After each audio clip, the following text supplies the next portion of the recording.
बनदेवी ने कहा आप तो आगे राघव, आने के पहले कहते तो सुविधा भी थी, अब क्यों साफ कराना चाहते हैं? राम ने कहा मेरे भरत आ रहे हैं, उस रास्ते से मेरा भरत आएगा, कभी अगर वो मुझे ढूंढता हुआ आया, कभी मुझे किसी से पूछता हुआ आया तो कम से कम मार्ग साफ सुथरा कर दो, कंटकों से विहीन कर दो। बनदेवी ने कहा आप भरत को राजा बनाने का निर्णय लेकर के आए हैं, भरत राजा बन जाए, क्या भरत राजा बनने योग्य नहीं? एक राजा इन कंकड़ पत्थरों से भयभीत हो जाएगा। राजा तो बहुत साहसी होते हैं, राजा तो बड़े पराक्रमी होते हैं। तो आपको क्या लगता है कि आपका भरत इतना सुकुमार है कि जिस पे राम चलकर चले आए उस पर वो ना आ पाएगा? राम ने कहा बनदेवी आपको गलत लग रहा है, मेरे कहने का भाव ये नहीं था कि मेरा भरत आ रहा है इसलिए उसे साफ कर दो ताकि उसे चुभे ना। मैंने इसलिए कहा उस रास्ते को साफ करने के लिए क्योंकि जब मेरा भरत उस रास्ते से चलकर आएगा, उसे कंकड़ पत्थर लगेंगे, उसे कांटे चुभेंगे, उसे पीड़ा होगी, तो वो इस पीड़ा से कराहेगा नहीं, उसे दर्द नहीं होगा उस पीड़ा से। उस पीड़ा से कई ज्यादा भयंकर पीड़ा उसे तब होगी, उसी पीड़ा को सहकर उनके राघव चल करके वन में आए हैं और राघव की पीड़ा से पीड़ित होकर मेरा भरत द्रवी हो जाएगा। इसलिए मेरी पीड़ा को वो समझ ना सके, उस वन के रास्ते को साफ कर दो। आज राघव का भरत के प्रति प्रेम देख करके, भरत का प्रेम राघव के प्रति सुन करके बनदेवी भी महाराज रोने लगी।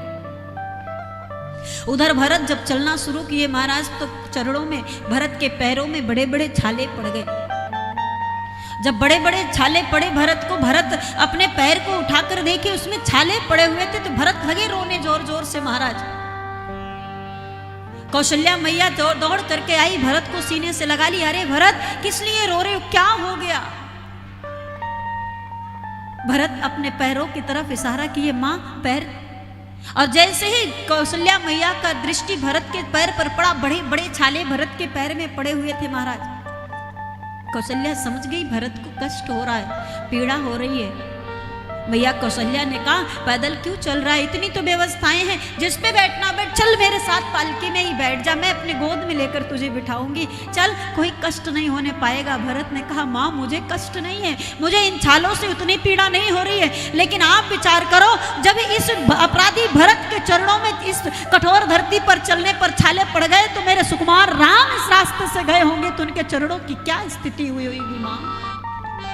उन्हें कितना पीड़ा हुआ होगा, उन्हें कितना कष्ट सह करके वो उस वन में गए होंगे, कितना दर्द सह करके इस वन में गए होंगे। और सबका अपराधी ये भरत है माँ। मुझे हर हाल में हर प्रकार से राम चाहिए माँ, मैं राम के बिना जीवित नहीं रह सकता। ये जीवन राम के बिना कैसे हो संभव है? माँ की गोद में लिपट कर भरत रोने लगे। राम लखन सिया बन को सिधारे, पिता गए सुरधाम, जननी मैं ना जीऊं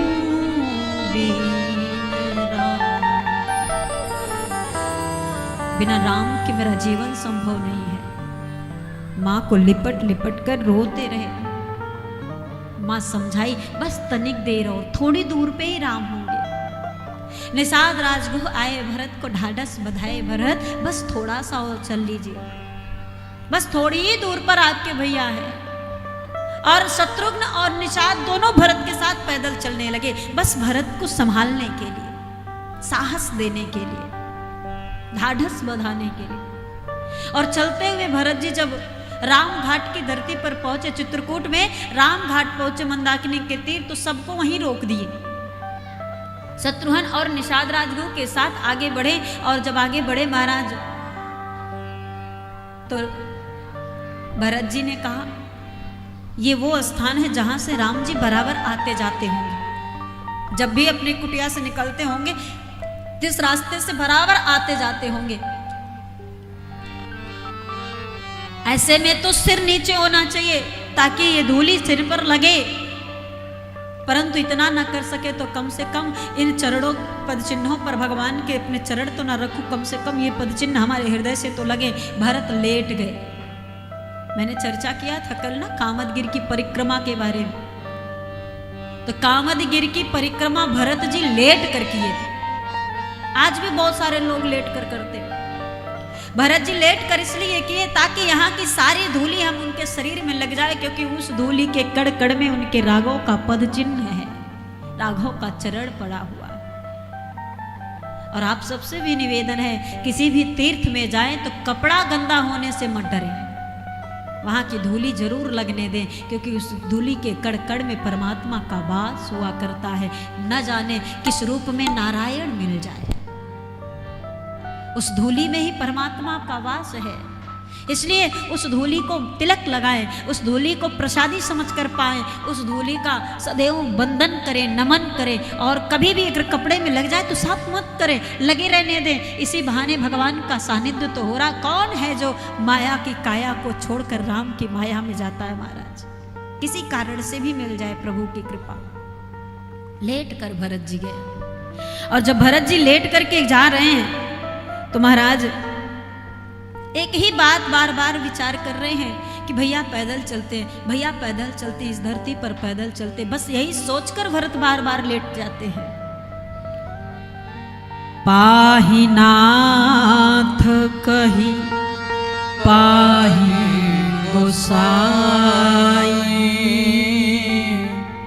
भूतल पर लकुट की। लकुटी मतलब वस्त्र, कपड़ा। जैसे अभी ऊपर कहीं ऊपर से कपड़ा नीचे गिरे तो अस्त व्यस्त होकर गिरे, उसी तरह भूतल पर आज भरत गिरते हुए जा रहे और बार बार अपने माथे को उस धरती पर पटकते, क्योंकि राम के चरण चिन्हों को वो प्राप्त करना चाह रहे हैं। कहता सप्रेम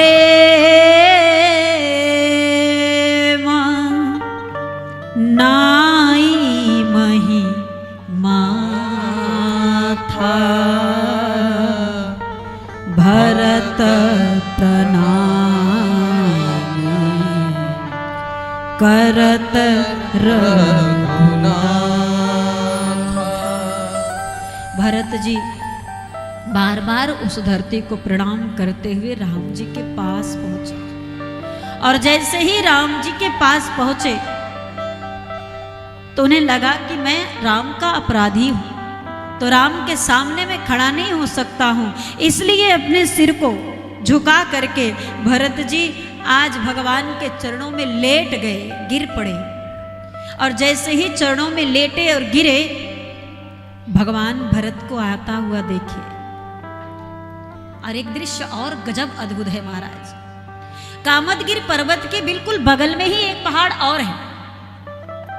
आज उसे लक्ष्मण झूला के नाम से जाना जाता है, बिल्कुल बगल में ही है।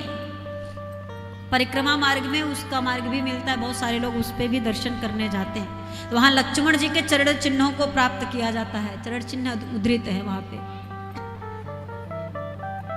भरत जी किस प्रकार से, लक्ष्मण जी किस प्रकार से उस पहाड़ पर रहते हैं, क्या स्थिति है लक्ष्मण जी की, क्या अवस्था है जानते हैं?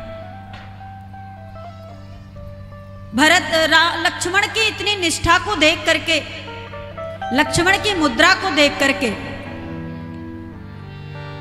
मैथिली शरण गुप्त का एक रचना है पंचवटी, उसमें लक्ष्मण के बारे में थोड़ी सी चर्चा किए हुए उन्होंने। वो कहते हैं, जाग रहा यह कौन धुरंधर, इसीलिए लक्ष्मण को कामजीत कहा जाता था। ऐसा प्रतीत होता था कि लक्ष्मण जगी खुली हुई आंखों के साथ सोते थे। एक बार भी ये आंखें बिना पलक झपकाए बैठे रहते थे, एक बार भी पलक नहीं झपकती थी। और वहां बैठ करके भगवान की रक्षा, भगवान की निगरानी में रहते थे। कभी भगवान का दर्शन करते तो कभी रास्तों का, मार्गों का, जंगल का परीक्षण करते रहते थे। तो मैथिली शरण गुप्त जी ने कहा, कौन है वो? दुनिया सो रही है, अर्धरात्रि का समय है, दुनिया सो रही, वो कौन है जो वहां बैठा जाग रहा है? जाग रहा यह कौन धुरंधर, जबकि भुवन भर सोता है। भोगी कुसुमायुध योगी सा बना दृष्टगत होता है। सुंदर कितना है, जैसे लगता कामदेव साक्षात आकर बैठा। इतना सुंदर स्वरूप कि जैसे साक्षात कामदेव आकर के बैठा हो और काम राम की रक्षा कर रहा हो। विचार करिए, काम राम का हाथ में धनुष बाण लिए हुए रक्षा कर रहा हो। किस व्रत में है व्रती वीर, यह कौन सा व्रत यह वीर धारण किया है, निद्रा का यो त्याग किए। किस व्रत में है यह व्रती वीर, निद्रा का यो त्याग किए। राजभोग के योग्य विपिन में बैठा आज विराग लिए। ये किसी राजा महाराजा का लाला लगता है, जिसको राजभोग भोगना था, जिसके लक्षण राजभोग भोगने के हैं, वो वियोग के साथ आज इस वन में सुंदर कामदेव जैसे स्वरूप को लेकर विराजमान है। आखिर ये कौन है, कौन सा व्रत धारण किया है जो सोता नहीं है, जो एक बार भी नींद नहीं प्राप्त कर रहा है। बना हुआ है प्रहरी जिसका, ये पहरेदार है राघव के। बना हुआ है प्रहरी जिसका, उस कुटीर में क्या धन है, जिसकी रक्षा में रत इसका तन है, मन है, जीवन है। दुनिया की रक्षा राम करते हैं और राम की रक्षा लक्ष्मण किया करते महाराज। इस दुनिया में बड़े बड़े राजा महाराजा हुए। सिकंदर जैसे राजा जो दुनिया को मुट्ठी में कर लेना जानता था, लेकिन उसकी भी परछाई आप देखोगे तो काली है। राजा महाराजा बड़े से बड़े यतिव्रती भय, सबकी परछाई काली है। एक राम ऐसे हैं जिसका लक्ष्मण रूपी परछाई सदैव उजली रही है महाराज। लक्ष्मण राम का परछाई की तरह रह करके सदैव महाराज रक्षा किया करते थे, प्रहरी बनकर बैठे रहा करते थे। एकमात्र लक्ष्मण जी आज बैठ करके भगवान का पहरेदारी करते हैं, उनकी रक्षा कर रहे हैं, तन मन धन से समर्पित होकर रक्षा कर रहे हैं। आखिर वो हैं कौन, यह देख करके महाराज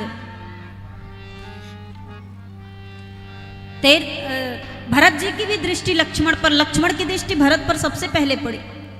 तुरंत लक्ष्मण जी देखे भरत आ रहा है, भीड़ भी दिखी, तो भरत के पहुंचने से पहले लक्ष्मण राम के पास पहुंचे भागकर, भैया भरत आ रहा है। इधर भरत की चर्चा चल रही है।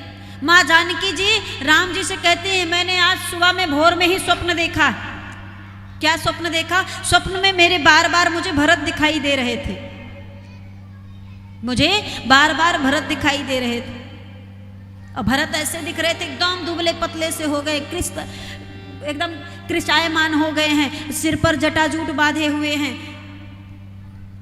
जैसे लगता किसी रोग से पीड़ित हो भरत।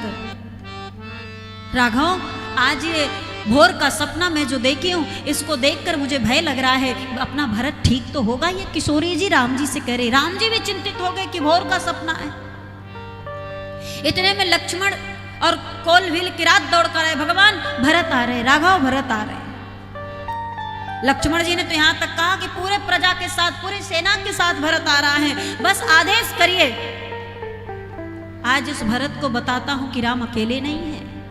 अरे अयोध्या को इतनी शालीनता से छोड़कर चले आए, तुम्हें लगता है कि राम के साथ कोई भी व्यवहार करेंगे राम सहेंगे? नहीं, भरत अकेला नहीं, जब तक लक्ष्मण उसके साथ है तब तक राम का बाल बाका कोई नहीं कर सकता। भैया आदेश दीजिए, आज इस भरत को बताता हूं कि लक्ष्मण क्या है।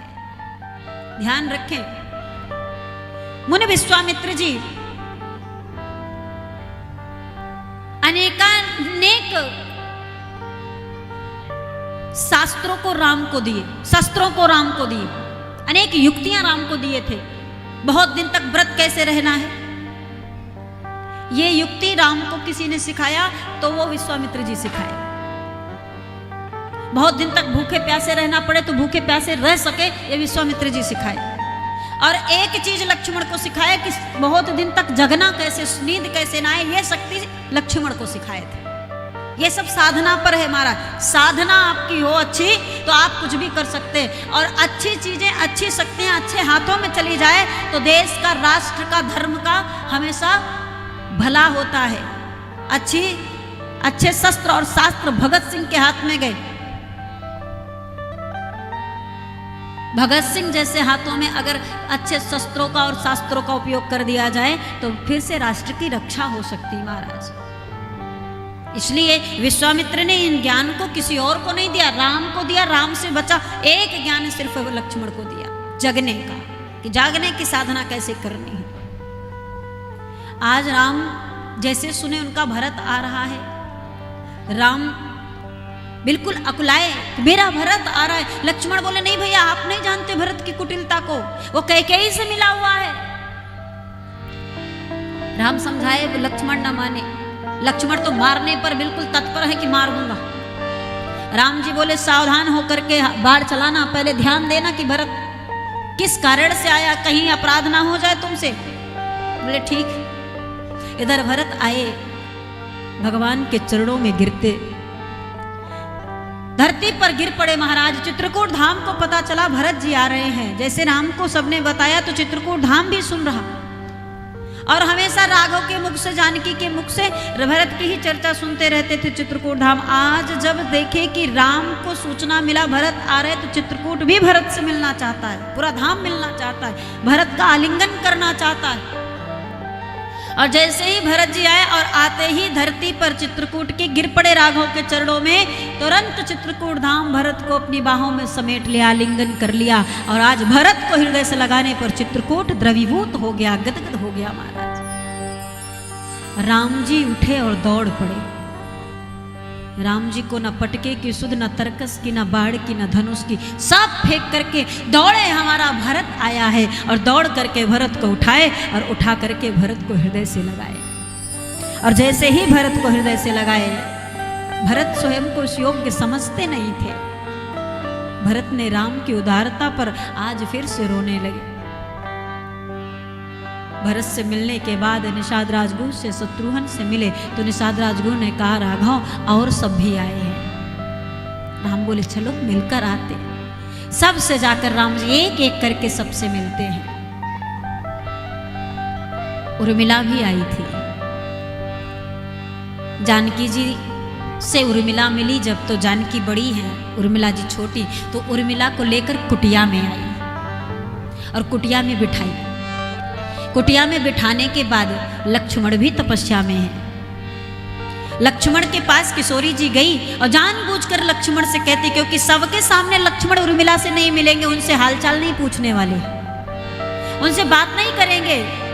मर्यादा पुरुषोत्तम राम के सेवक हैं वो, किसी भी कीमत पर उर्मिला की तरफ दृष्टि उठाकर नहीं देखेंगे। इसलिए किशोरी जी ने कहा मेरा अपना दायित्व बनता है। किशोरी जी ने कहा लक्ष्मण इधर आओ। लक्ष्मण जी आए। जिस कुटिया में उर्मिला को बिठा के आई थी, लक्ष्मण से बोली फूलों से भरी सुंदर टोकरी उस वाली कुटिया में रखी है, जाकर ले आना। फूलों की टोकरी के बहाने लक्ष्मण को उस कुटिया में मैया जानकी भेजते जिसमें उर्मिला बैठी है। जैसे ही वहां पर लक्ष्मण जी पहुंचते, उर्मिला को देखते ठिठक कर खड़े हो जाते, आप यहाँ? बोली माँ किशोरी जी ने बैठाया। बोले हमको भी उन्होंने ही भेजा। उर्मिला ने कहा किस प्रकार से आप यहाँ रहते हैं, और आप अपनी नहीं हमारे भैया की बताइए, अपने भैया की बताइए, हमारी बहन का बताइए, वो आखिर यहाँ कैसे रहते हैं, इस पर नींद उनको कैसे आती है, और आप उनकी सेवा कर लेते हैं ना। लक्ष्मण ने आज उर्मिला से मिलने के बाद गदगद हो गए, सिर्फ ये सोचकर कि इतने दिनों के बाद उर्मिला मुझसे मिल रही, तो ये मुझे नहीं पूछ रही, अपना नहीं कह रही, अपने दुख व्यथा नहीं बोल रही कि हमें कितना कष्ट हुआ आपके आने से, ना आने से, या अकेले रहने से, ना मेरे बारे में पूछ रही। आज भी चर्चा कर रही तो सीताराम की चर्चा कर रही महाराज। आज भी पूछ रही तो भैया और भाभी की ही बारे में पूछ रही है। आज हाथ जोड़े उर्मिला के सामने लक्ष्मण खड़ा होकर के कहा, मैं इस तपस्या में तपोवन में आया हूं तपस्या करने के लिए, तपस्वी बन करके, इसलिए क्योंकि हे उर्मिला, मैं अपनी तपस्या से जानकी की छोटी बहन के योग्य बनना चाहता हूं। उर्मिला, अभी मैं आपके योग्य नहीं बन पाया हूं। जितना स्नेह आप शायद सीताराम से करते हैं, अभी मैं नहीं करता, इसलिए इस 14 वर्ष की तपस्या में मैं आपके योग्य बनने का पूरा कोशिश करूंगा महाराज। ऐसी तपस्विनी, ऐसी सती, ऐसी व्रतधारी माँ उर्मिला है। माँ कैकेयी से राम जी मिले। आज कैकेयी रोई है, कि राघव आज मुझे खुलकर रोने का अवसर मिला, इतने दिनों से रोते रोते आज रोए हैं। हृदय से लगाई मैया, सभा बैठाई गई, सब एकत्रित हुए। चर्चा है, राम भी सशंकित हैं कि न जाने लोग क्या कह दे, क्या करने आए। सबसे मिले, जनक नंदिनी, जनक दुलारी जनक जी से मिली, सुनैना जी से मिली। आज जनक जी गर्वित हैं कि इस तरह से राम के कदम से कदम मिलाकर उनके दुख में भी साथ निभा रही हमारी बिटिया। इस बात से गौरवान्वित हैं जनक जी भी। अब कभी भरत को देखते सब, तो कभी गुरु जी को देखते। कोई तो कुछ कहो राम जी से, जिसके लिए आए हैं वो बात तो रखो कोई। वशिष्ठ जी के पास भरत जी गए और भरत जी ने कहा, गुरु जी आप कहिए ना राघव जी से चलने के लिए। वशिष्ठ जी बोले, कहना तो चाहता हूं भरत, पर मुझ में ये योग्यता नहीं है, मुझे ये अधिकार नहीं कि मैं कह सकूं। भरत जी ने पूछा, आपको अधिकार नहीं? आप तो गुरु जी हैं, आप जो आदेश देंगे राघव करेंगे। बोले हाँ करेंगे, लेकिन अधिकार इसलिए नहीं है कि मैं उस दिन ही अधिकार अपना खो दिया जिस दिन मेरे सामने राम बन जा रहे थे और मैं राम को रोक नहीं पाया था। मैं कैकेयी को उसके वचनों से वंचित नहीं कर पाया था, राघव को बन जाने से रोका नहीं, तभी ये अधिकार खो दिया। तो आज किस मुख से कहूं कि राघव लौट चलो? मेरे बस की बात नहीं, मैं नहीं कह पाऊंगा। जब भरत जी ने देखा कि कोई तैयार नहीं कहने को, तो भरत जी सामने आए और राम जी से आकर निवेदन बोले। राम जी से कहते हैं, भरत जी भैया आप लौट चलिए, आपसे निवेदन है आप लौट चलिए। और आप कहेंगे कि ये भरत इस वन में रह जाएगा, 14 वर्ष नहीं आजीवन में यहाँ पर निवास करने को तैयार हूं, पर आप लौट चलिए। माताओं को श्वेत वस्त्र में देखकर राम जी विचार किए, ना आभूषण पहनी हुई है, ना श्रृंगार की है। तो जैसे ही राम जी को पता चला कि पिताजी का प्राणांत हो गया, तो राम जी ने भरत से कहा, भरत जिन वचनों की रक्षा में पिताजी का प्राणांत हो गया, जिन वचनों को मानने में पिताजी प्राण त्याग दिए, क्या उचित है कि उन वचनों को तोड़कर हम उनके पुत्र लौटकर अयोध्या चले चले?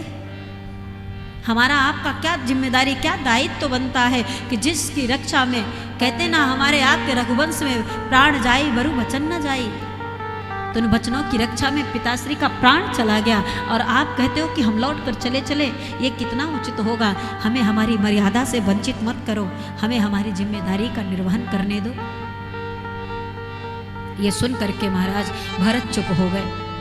हाथ जोड़कर भरत जी ने कहा, प्रभु जेहि विधि प्रभु प्रसन्न मन होई, करुणा सागर कीजिए सोई। जिस भी प्रकार से प्रभु प्रसन्न हो आप वो निर्णय लीजिए। ये भरत हर निर्णय पर आपके तैयार खड़ा है। तब भगवान ने कहा कि भरत तुम सिंहासन पर बैठना नहीं चाहते, मैं अयोध्या लौटना नहीं चाहता, तो एक काम करो, तुम 14 वर्ष तक भरण पोषण के कार्य को संभाल लो और उस सिंहासन पे ये पादुका ले जाकर रख दो। भरत राम की पादुका को प्राप्त किए। 5 दिन तक चित्रकूट में भरत जी पूरे अवधवासियों के साथ निवास किए, पूरे चित्रकूट का भ्रमण किए, दर्शन किए। और 5 दिन के बाद भरत जी लौट करके पुनः अयोध्या को आए।